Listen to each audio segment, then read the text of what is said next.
азыр молдолор дем салганда же үй тазалаганда өздөрүнүн ставкаларын коюп калышты дейт, бааларыны.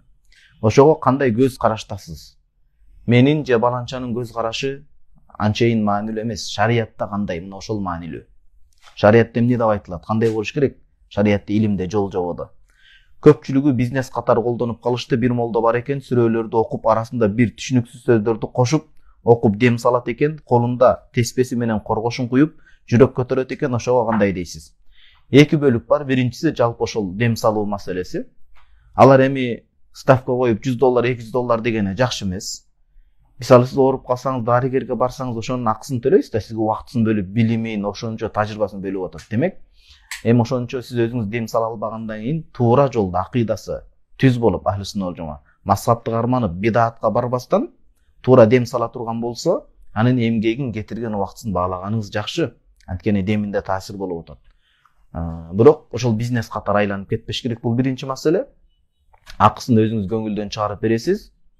Анан экинчиси, атайын чын ыхластан илимин окуп, деминде таасир болгон адамдар аз болот.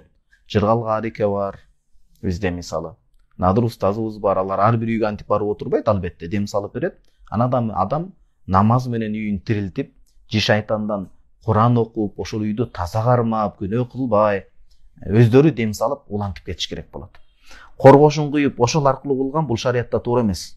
Ушундан коркуп калыпсың, мындай болуп калыптыр деген, бул баягындай ширк кошууга чейин барып калат. Андай молдолорго дем салдырбаш керек. Дем салдыруу маселеси өзү ар ким өзү дем салыш керек. Бешмал намазды окуса, даарат менен жүрсө, Кудай Таала мага эч кандай жамандыктарды бербейт, аны өз коргонунда алып сактап коет. Ошон үчүн дем салдыруу маселеси өзү тамак жей албаган учурда, катуу кыйналган учурда башка бирөөнүн колу менен тамак жөө деген маселе бар. Ошон үчүн күчтүү молдолорго, Надыр устаз, Жыргал устаз, ушуларга барып дем салдырыңыз дагы карекелерибизге. Үйүңүздөн калган учурунда өзүңүз таквачылыкты туутуп, өзүңүз дем салып улап кетиңиз. Бирок коргошун куюп жүрөк көтөргөн бул дурус эмес шариятта.